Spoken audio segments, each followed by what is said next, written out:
So, food.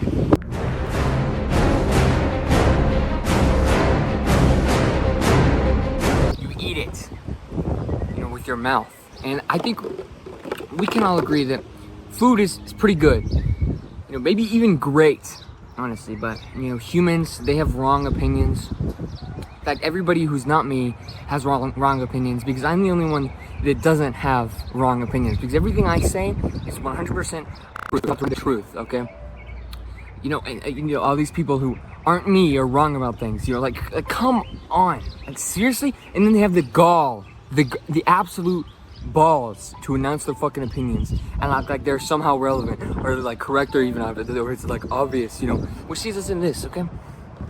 All of you guys, the hordes of unwashed, smelly, disgusting freaks. You are all just simply wrong. Because I am right, alright? You can't see past your narrow vision to truly admire the Whoppers' excellence and frankly, immaculacies, okay? That is the chocolate ball, okay? You see the short man who can't reach the ceiling. So instead, he gets a ladder to make up for his lack of ability and even reach it in the first place. But he can't find a ladder, so he just whines and whines and whines and whines. Oh my god, the ladder! Why is the ceiling fan so high? I can't reach the ceiling. Why is it so high? It must suck. No. Okay? Oh my god, the Whopper is too hard. Then chew harder. Yourself. Chew harder. Do you think the first caveman, he lit a fire and he's like, oh my god, this fire is hot. Ow, it burns. No. Okay, instead he grabbed it and he put that fire in its place and he put it on a stick and he used it until it was no longer needed, and now we have lights. All right, so now fire is gone. All right, we don't need fire anymore. All right, overcoming obstacles is simply the human part of design, which leads me to the only reasonable outcome, which is that anyone who complains about Whoppers simply are not humans. They're French. Okay. French, whatever that means. Just chew harder, and then stop fucking whining about it. Alright? It's not that hard, because once you get past the beautiful outside of perfectly layered chocolate, you get an amazing layer on the inside.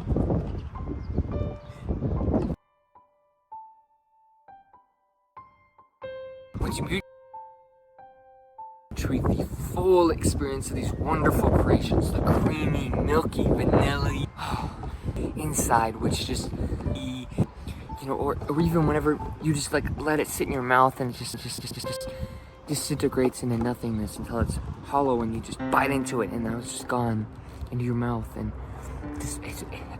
it kind of tastes better even. It's like than just regularly putting it in your mouth. Like it tastes way better to just sometimes just sit in there and let your saliva just dissolve it, let the natural seeds of the world just occur instead of these human, disgusting.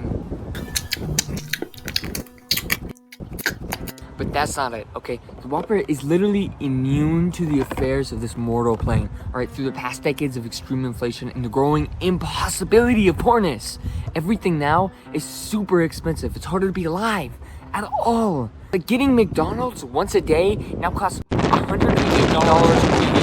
And everything is worse, except for Whoppers. They stayed their original price, nothing. Like a whole pound of things is worse. I feel myself doing a blind taste test with Mr. Beast, Hershey's, Lindt, and Whopper.